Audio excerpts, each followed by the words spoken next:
Elas kord naine, tal oli 2 tütart. Üks oli oma tütar rumal ja laisk ja lohakas, teine aga võõras tütar, ilus, tark ja töökas. Võõras ema ei armastanud kasutütart, oma tütartega hoidis ja helitas tema jaoks, polnud tal millestki kahju. Kõik noormehed käisid võõras tütrel kosjas, teist tütart ei tahtnud aga keegi naiseks võtta. Nii pidasidki ema ja tütar nõu ning otsustasid kasutütrest lahti saada. Parasjagu juhtus olema väga külm talv, pakane paukus ja lumehanged ulatusid vööni. Kuule sina, mine õige metsa ja too sealt meile korvitäis kannikesi. Aga õues on ju külm. Sellest ei taha ma midagi kuulda, mine ja ilma kannikesteta ära koju tagasi tule.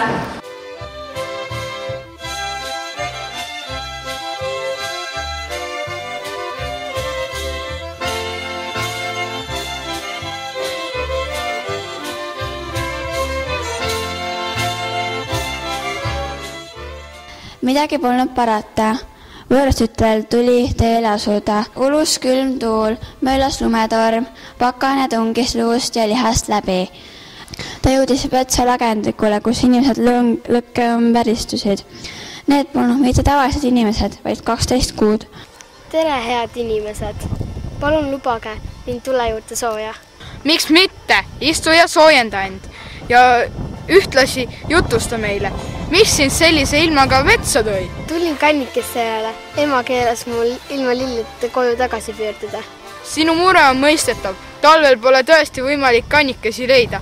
Meie tunneme sind hästi. Sa oled töökas ja püüdlik.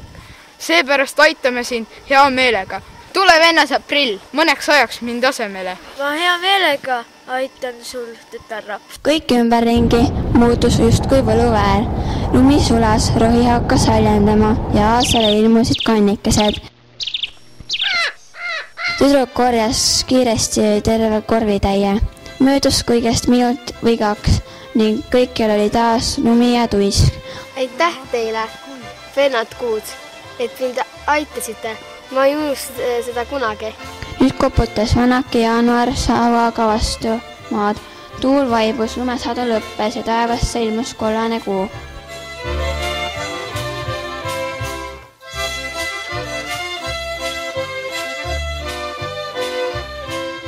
Kasutütar käib tihti metsas, meenutab 12 kuud ja rõõmustab nende tuleku üle.